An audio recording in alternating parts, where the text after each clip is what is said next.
آج پہلی تراویح بھی ہماری الحمدللہ، جس میں پہلا پارہ اور آدھا پارہ دوسرا ہوا ہے،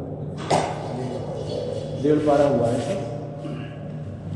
تو اس میں یہ بھی بتا دیں آپ کو کہ آج مختصر اس میں کیا کیا بیان آئی تھی قرآن کریم میں جو آپ نے تراویح سنی ہے۔ تو یہ تو آپ کی قرآن سے محبت ہے کہ آپ اللہ کے کلام سے محبت ہے کہ آپ بغیر سمجھے بھی کھڑے ہوئے ہیں۔ آپ اس میں دنیا کی کوئی ایسی کتاب جسے آپ جانتے نہ ہو اور آپ سننے کھڑے رہیں، ایسا ہو سکتا ہے؟ کوئی نہیں سکتا۔ ایک آدمی انگریزی بولتے اور آپ جانتے نہیں انگریزی سمجھنا، تو آپ کیوں سنو گے اس کی بات؟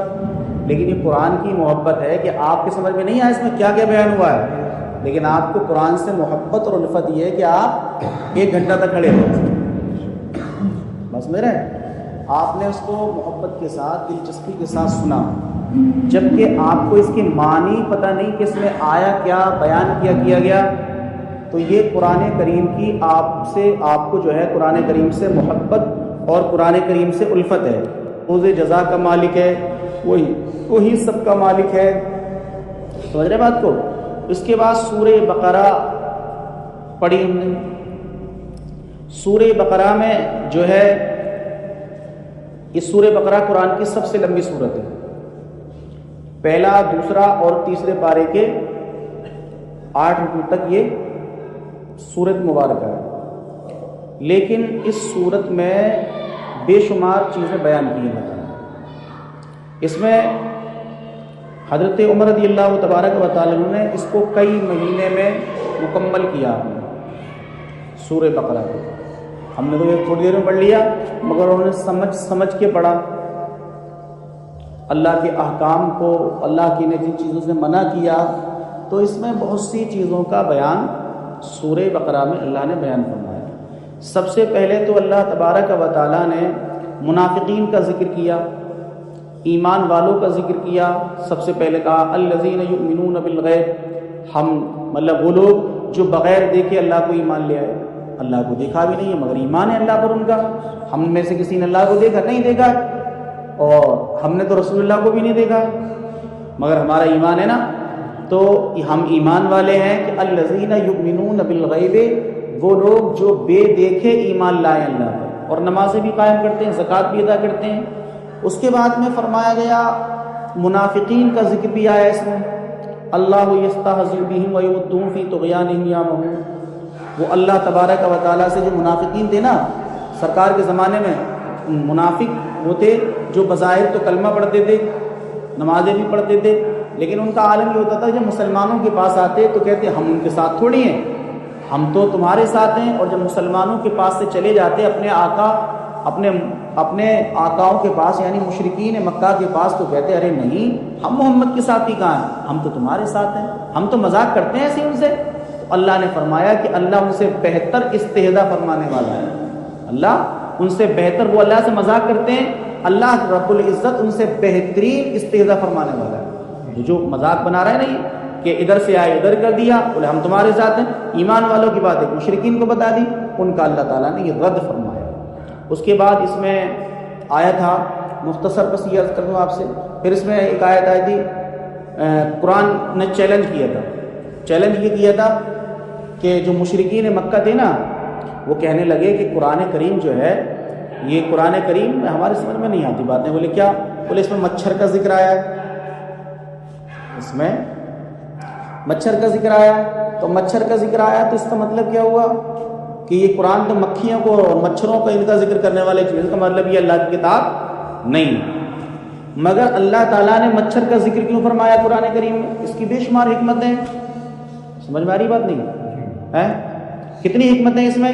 تو اس میں اتنی حکمتیں ہیں قرآن کریم، مچھر کو اللہ نے جو مثال دی نا قرآن میں، مچھر کی مثال دی ہے، تو اتنی حکمتیں، اتنا چھوٹا سا کیڑا، اور اس چھوٹے سے کیڑے کے ہاتھ بھی ہیں، پیر بھی ہیں، آنکھیں بھی ہیں، ناک بھی ہے، سمجھ رہے ہیں آپ؟ اتنا چھوٹا سا، اور اس کے ہے کیا نہیں بتاؤ آپ؟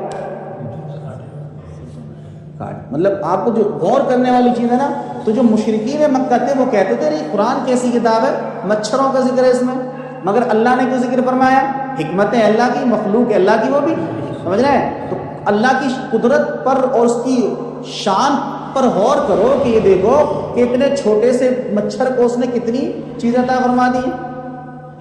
جتنی اور جانداروں میں ہوتی ہے نا، بھینس میں، ہم سب جاندار ہی ہیں، حیوانات ہیں ہم سب، تو ہم سب میں آنکھیں بھی ہیں، پیر بھی ہیں، مچھر کے بھی سب کچھ ہے.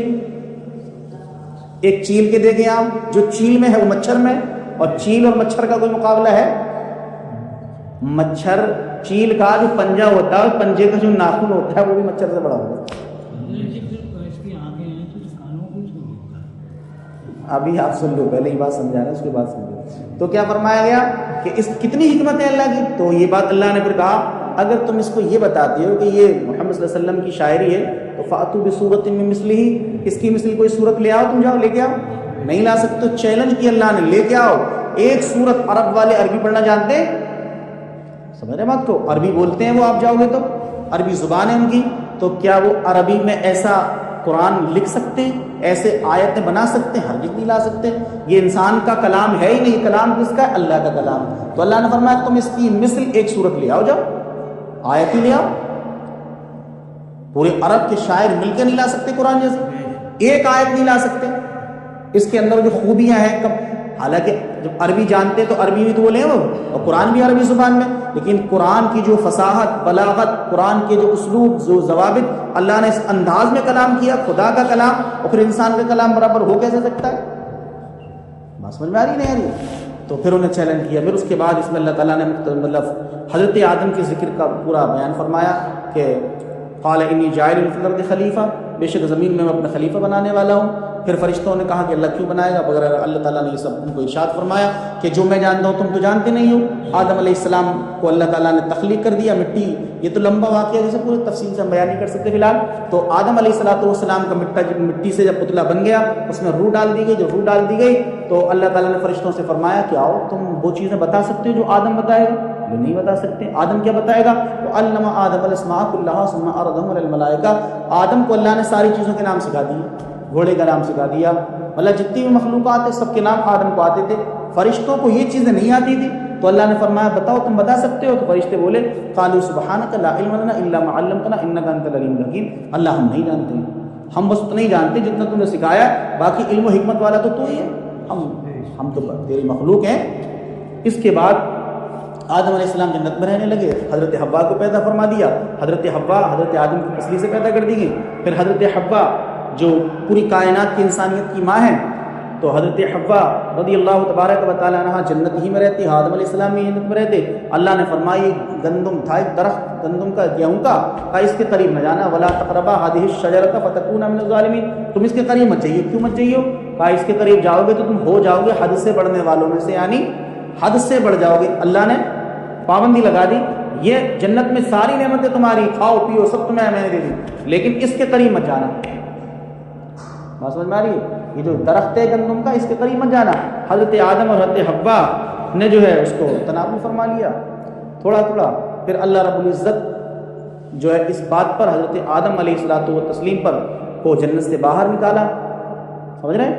پہلے تو شیطان اس سے پہلے کی آیت رہ گئی، وہ میں وہ بتا دیتا ہوں ابھی آپ کو، کہ آدم علیہ السلام کو سجدے کا حکم ہوا فرشتوں ملائکہ کو. ملائکہ نے سجدہ کیا الا ابلیس، سوائے ابلیس کے اس نے سجدہ نہ کیا، باقی سب نے سجدہ کر لیا. تو فرشتوں نے، ایک روایت تو یہ کہ 100 سال، ایک روایت ہے 500 برس سجدے میں پڑے ہوئے. جب سجدے سے اٹھایا تو دیکھا یہ اکڑا ہوا ہے، تو پھر ایک دوبارہ سجدہ اور کر لیا فرشتوں نے، دوسرا سجدہ کر لیا. تو قرآن نے اس کو کہا الا ابلیس ابا واستکبر، سب نے سجدہ کیا الا ابلیس ابا، مگر ابلیس ابا واستکبر، یہ اس نے کیا کیا؟ انکار کر دیا اور اکڑ گئے. ہاں ہم کیا کرنے لگا نہیں سجدہ، ہم تو اتنے پہلے سے عبادت کر رہے ہیں صاحب. کسے غرور تھا اپنی عبادت پر ہے، اور پھر مردود بھی ہونا تھا اس کے لیے، جنت سے باہر ہونا تھا. بہرحال اس کو جنت سے نکالا گیا، آدم علیہ السلام کو منع کیا گیا. پھر آدم علیہ السلام کو اللہ کی حکمت ہے، اللہ ہی جانتا ہے، ہم کیا سمجھ سکتے ہیں. آدم علیہ السلام کی اس خطا کو خطا کی اجتہادی کہتے ہیں، یعنی اس کو پھر بھی حضرت آدم کو گیہوں کھانے پر بھی ثواب مل رہا. ہم نہ کھاتے تو پھر ہم کہاں تھے زمین پر، ہے کہ نا. یہ ان کا اجتہاد تھا، محنت تھی کہ کھاؤں یا نہ کھاؤں. اس کھانے میں ان سے خطا ہوئی، اس خطا کو اجتہادی خطا کہتے ہیں، غلطی نہیں کہتے ہیں اس کے لیے. اگر نہ کھاتے تو 2 ثواب ملتے، کھا لیے تو 1 ثواب ابھی بھی آدم علیہ السلام کو مل رہا ہے، سمجھ رہے ہیں؟ اور پھر حضرت آدم علیہ السلام جنت میں رہنے لگے، پھر اس کے بعد بنی اسرائیل کا ذکر آیا، اس میں بنی اسرائیل کے ذکر کا جو حضرت یعقوب کی اولاد کا ذکر آیا، یعنی جو مدینے میں یہودی تھے نا وہ مکاری کرتے تھے، تو اللہ نے ان کو یاد دلایا کہ تمہارے باپ دادا پر اتنے احسان کیا ہم نے۔ اللہ نے فرمایا یا بنی اسرائیل اذکروا نعمتی التی انعمت علیکم وانی فضلتکم علی العالمین، ایک تو تمہیں سارے عالم پر فضیلت دی، اس زمانے کے جتنے لوگ تھے سارے قبیلوں کے خاندانوں تمہیں ہم نے افضل بنایا ہے۔ اس کے باوجود ہم نے تمہیں کہہ دیا، فرعون سے نجات دی تھی تمہارے باپ حضرت موسیٰ علیہ السلام کو، اور تمہارے جتنے بھی قوم تھی نا بنی اسرائیل کے جتنے لوگ تھے ہم نے انہیں کیا کیا؟ اللہ فرماتا ہے وَإِذْ نَجَّيْنَاكُمْ مِنْ آلِ فِرْعَوْنَ يَسُومُونَكُمْ سُوءَ الْعَذَابِ، اور ہم نے نجات عطا فرمائی تھی تمہارے لیے، کس سے؟ فرعون کے ظلم سے۔ فرعون ظلم کرتا تھا، قرآن اسی میں آگے آیا، فرمایا گیا کہ تمہارے بچوں کو جو بیٹے تھے انہیں ذبح کر دیتا تھا، وہ یذبحون ابناءکم، تمہارے بیٹوں کو زندہ مار دیتا اور تمہاری بیٹیوں کو زندہ چھوڑ دیتا تھا۔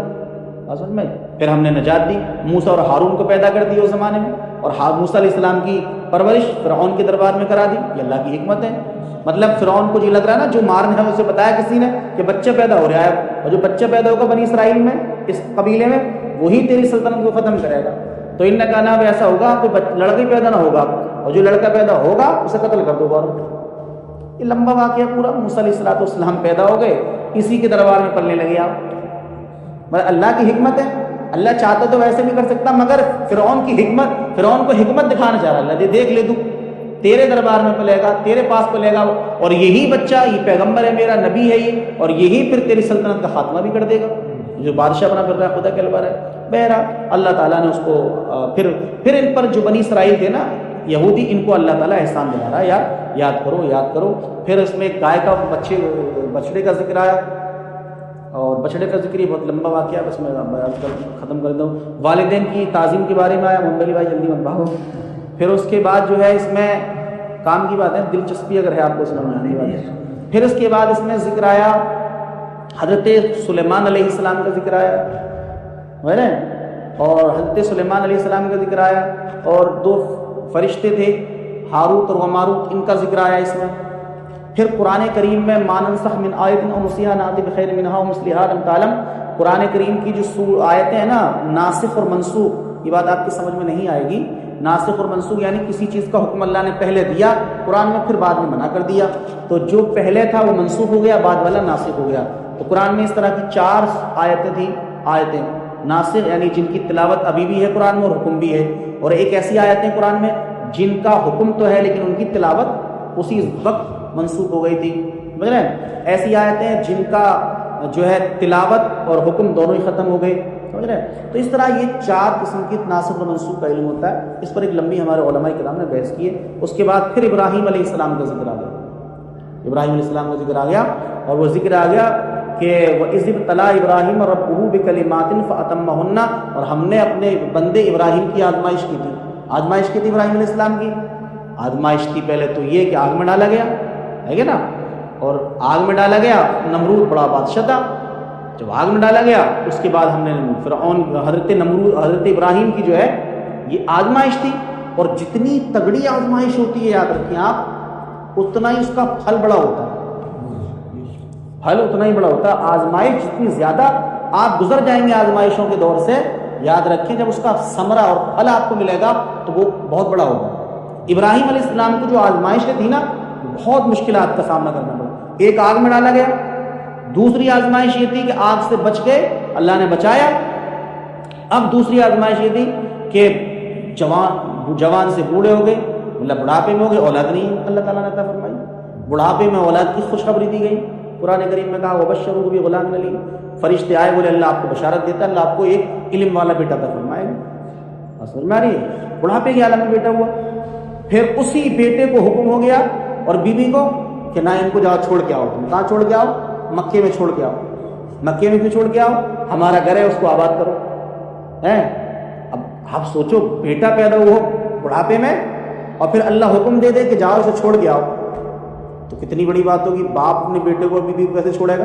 شور بات سمجھ میں آ رہی ہے؟ لیکن آزمائش تھی، اس پر اترنا تھا، اللہ کا حکم تھا۔ اب آزمائش جتنی زیادہ مشکل ہوتی، آزمائش جتنی بڑی ہوتی ہے اتنا ہی بڑا اس کا پھل ہوتا ہے۔ تو ابراہیم کو پھل کیا ملا اس کا؟ یہ تو رسول پیغمبر ہے، رسول ہے، رسول اللہ صلی اللہ علیہ وسلم کے بعد سب سے افضل نبی وہی ہے، رسول اللہ کے بعد ہمارے رسول تو سب سے افضل والا ہے، لیکن حضور علیہ السلام کے بعد سب سے افضل نبی کون ہے اور رسول کون ہے؟ حضرت ابراہیم علیہ السلام۔ لیکن ان کا کمال یہ ہوا ابراہیم علیہ السلام کا کہ آزمائش جتنی زیادہ مشکل تھی ان کی نا، اللہ نے پھل بھی اتنا بڑا تھا۔ کیا پھل عطا فرمایا؟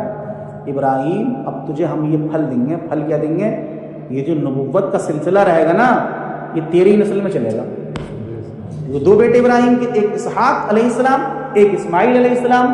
اسحاق علیہ السلام کی اولاد میں جتنے نبی آئے، موسیٰ علیہ السلام آئے، یوسف علیہ السلام آئے، حضرت داؤد آئے، حضرت سلیمان علیہ السلام آئے، سمجھ رہے ہیں، عیسیٰ علیہ السلام آئے، جی سب کے سب اسحاق کی اولاد میں، یعقوب علیہ السلام کی اولاد میں بنے، اور یعقوب حضرت یعقوب ہیں بیٹے حضرت اسحاق کے، اور اسحاق ہیں حضرت ابراہیم کے۔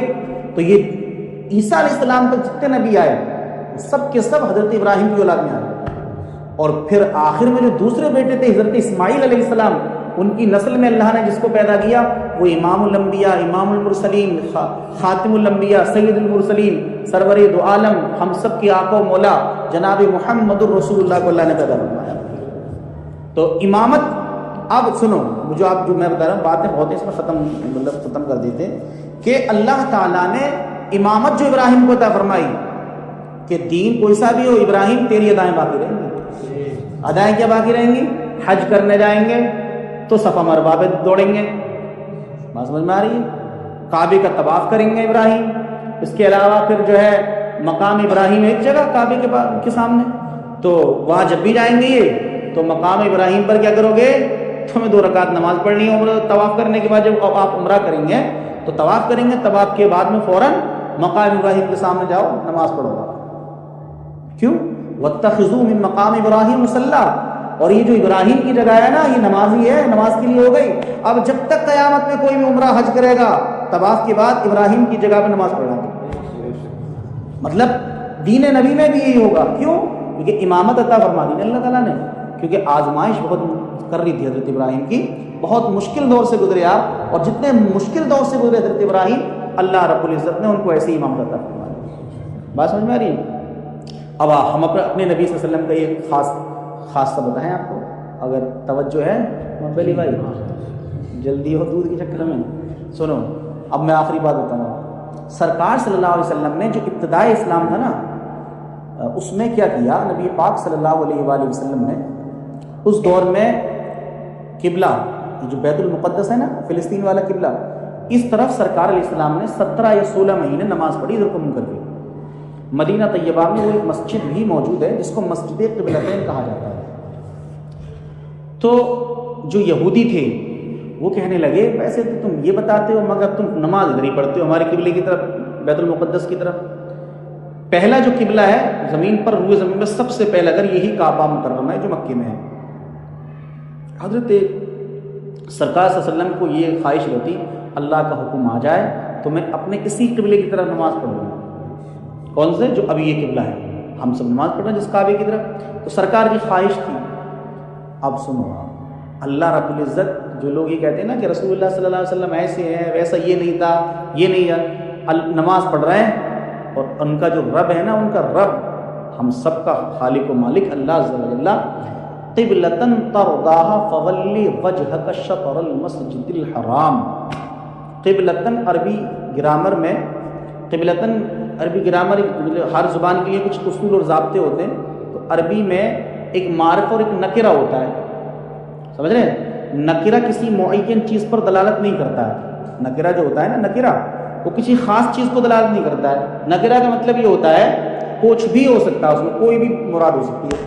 اب جو بہت دلچسپ بات ہے اس میں، قبلتن ترضا، محبوب تو چاہتے تھے کہ میں اس قبلے کی طرف نماز پڑھوں سرکار علیہ السلام، مگر رب کہتا ہے محبوب تو کیا بات کر رہا ہے، اے میرے محبوب تو کیا بات کر رہا ہے، اس قبلے کی کیا بات ہے؟ قبلتن ترضاہا، تو جسے چاہ قبلہ بنا لے وہ تیرے لیے قبلہ ہے، جدھر تو منہ کر لے، جہاں تیری منشا ہو محبوب تو ادھر منہ کر لے، کیونکہ تیرا رب چاہتا ہے یہ بات۔ قبلتن کیونکہ نکرہ ہے، اور نکرہ کسی معین چیز پر، اس قبلے پر دلالت نہیں کر رہا ہے، جہاں تیرا من چاہے، جدھر تیرا دل چاہے محبوب منہ کر اور نماز پڑھ لے دو۔ کیوں؟ تیرا رب تو تیری رضا چاہتا ہے نا، اس لیے اللہ تعالیٰ نے فرمایا نا اعلیٰ حضرت کی شعر گایا نا، شعر ہے خدا کی رضا چاہتے ہیں دو عالم، خدا چاہتا ہے رضا محمد صلی اللہ علیہ وسلم. بات سمجھ میں آ رہی ہے؟ بہرحال پھر دوسرے پارے میں کئی بات ہے، پھر اس کے بعد اس میں اور بھی ذکر آیا، پھر روزے کو ذکر آیا. اس میں روزوں کی جو فرضیت ہے، رمضان اللہ نے فرمایا قرآن ہم نے رمضان ہی میں نازل فرمایا. یہ سارا بیان الحمدللہ آپ نے ہی میں نے مختصر طور پہ آپ کو بتا دیا. حج کا بھی ذکر اسی میں آیا، الحج شروع معلومات. اور اس سے ایک مسئلہ بھی یہ بھی ہے کہ جو لوگ یہ سمجھتے ہیں کہ جو شوال کا مہینہ آئے گا نا، شوال کا، تو شوال کے مہینے میں عمرہ کرنے نہ جائیں. اگر شوال کے مہینے میں عمرہ کرنے جاؤ گے آپ تو آپ پر حج فرض ہو گیا. بات سمجھ میں آئی؟ شوال عید والا جو مہینہ ہے نا، عید کے مہینے میں اگر کوئی حج کو عمرے کو جائے گا تو اس پر حج فری میں فرض ہو رہا ہے. تو اس لیے عمرہ کرنے وہی لوگ جائیں جو وہاں حج کے لیے بھی اپنی استطاعت رکھتے ہوں کہ بعد میں حج بھی کر لیں گے. کس میں؟ عید والے مہینے میں. بات سمجھ میں آ رہی ہے نا؟ جو شوال کے مہینے میں اگر کسی شخص نے احرام باندھ لیا تو اس پر وہاں کعبے جب مکے میں داخل ہو گیا میقات کے اندر تو اب اس پر حج فرض ہو گیا تو حج کرے. اس لیے عید کے مہینے میں کوئی رشتہ دار اگر جا رہا ہو تو یہ مسئلہ بتا دینا صحیح سے کہ عید کے مہینے میں مت جاؤ، یا عید کے بعد بقرعید کے بعد محرم میں جاؤ آپ. پھر پورا بقرعید میں تو یہ جو نا یہ مہینہ شوال، ذی قعدہ، ذی الحجہ، ان مہینوں میں حج کا احرام باندھا جاتا ہے. تو اب اگر کوئی عید والا مہینہ کہتے ہیں شوال، شوال کے بعد ہوتا ہے ذی القعدہ، ذی قعدہ کے بعد ہوتا ہے ذی الحجہ، ذی الحجہ میں کیا ہوتا ہے؟ حج ہوتا ہے، جسے قربانی کا مہینہ کہتے ہیں. صحیح ہے؟ تو یہ جو عمرہ کرانے والے تاجر ہیں یہ تو سب کو بھیجیں، ان کو پیسہ کمانا ہے تو سستے کر دیتے ہیں، اور جو لوگ نہ جانتے ہیں وہ چلے جاتے ہیں. بہرحال اللہ توفیق عطا